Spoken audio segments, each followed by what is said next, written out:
గుండెపోటుకు మనకు తెలిసిన కారణాలు చాలా ఉన్నాయి. ఇవన్నీ మనం తెలిసినవి, ఊహించినవి.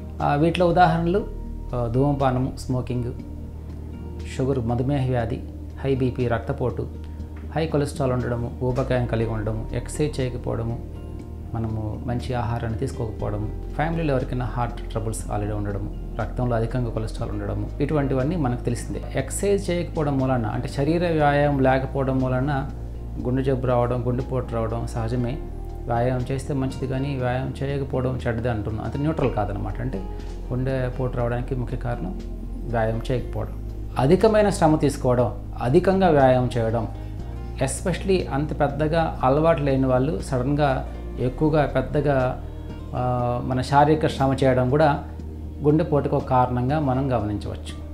గణాంకాల వివరాల్లోకి వెళ్తే 8% గుండెపోటుతో మరణించే వాళ్ళు అధికంగా శ్రమ తీసుకోవడం వలన, సడన్గా సివియర్ ఎక్సర్సైజ్ చేయడం వలన, జిమ్లోనూ లేకపోతే మారథాన్ రన్నింగ్లోనూ కుప్పకులు చనిపోతూ ఉండడం మనం చూస్తూ ఉంటాం, వింటూ ఉంటాం. అంటే పూర్తిగా చక్కగా వ్యాయామానికి అంతగా మనకు శారీరకంగా మనకు అలవాటు లేని వాళ్ళు లేదు, అలవాటు ఉండి కూడా ఉన్నట్టుండి ఎక్కువ ఎక్సర్సైజ్ చేయడం వలన మనకు గుండెపోటు బారిన పడే అవకాశాలు ఉంటాయి. ఆరోగ్యం కానీ ఆహారం తీసుకోవడం వలన మన గుండెపోటు వస్తూ ఉంటుంది. చాలామంది అంటుంటారు పేషెంట్లు, మా నాన్నగారికో మా బావగారికో షుగర్, బీపీ, స్మోకింగ్, ఆల్కహాల్ లాంటివి ఏమీ లేదు, ఊబకాయం కాదు, కొలెస్ట్రాల్ లేదు అంటూ ఉంటారు. బట్ మన భోజనం గురించి ఎవరు మాట్లాడరు. అంటే మన భోజనం ప్లేట్ మనం ముందు పెట్టుకున్నప్పుడు మనము ఇది రుచి, శుచి, శుభ్రత కాకుండా ఈ భోజనం వలన మనకు ఆరోగ్యం వస్తుందా, ఇది ఆరోగ్యకరమైన ఆహారమా అని చూస్తూ ఉండాలి. ఈ మనం తినే ఆహారంలో ఆరోగ్యకరం కాకపోతే, అంటే ఫర్ ఎగ్జాంపుల్ వేపుళ్ళు కానివ్వండి, మసాలా కానివ్వండి, అధికంగా ఉప్పు ఉన్న పదార్థాలు కానివ్వండి, నూనె ఉన్న పదార్థాలు కానివ్వండి, ఎక్కువ మాంసాహారం కానివ్వండి, ఎస్పెషల్లీ బయట ఉన్న మాంసాహారం కానివ్వండి, ఇవన్నీ కూడా గుండెపోటుకు హేతువులు. అలానే ఎక్కువ ఉప్పు కలిగిన పదార్థాలు తీసుకోవడం వల్ల హార్ట్ ఫెయిల్యూర్ వచ్చే అవకాశాలు 2 రెట్లు ఎక్కువ పెరుగుతుంది.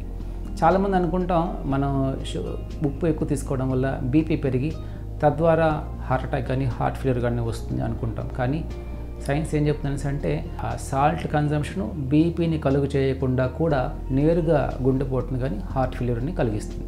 సో మనం తినే ఆహారంలో ఉప్పు అధికంగా లేకుండా చూసుకోవడం కూడా మనకు ఇంపార్టెంట్. సో అధికంగా మానసిక ఒత్తిడి చాలా రోజులుగా ఉండడం వలన కూడా మనకు గుండెపోటు వచ్చే అవకాశాలు ఎక్కువగా ఉంటాయి. ఆ ఉద్విగ్నము భావాలకు లోనైనప్పుడు హార్ట్ అటాక్ వచ్చే అవకాశాలు ఉంటాయి.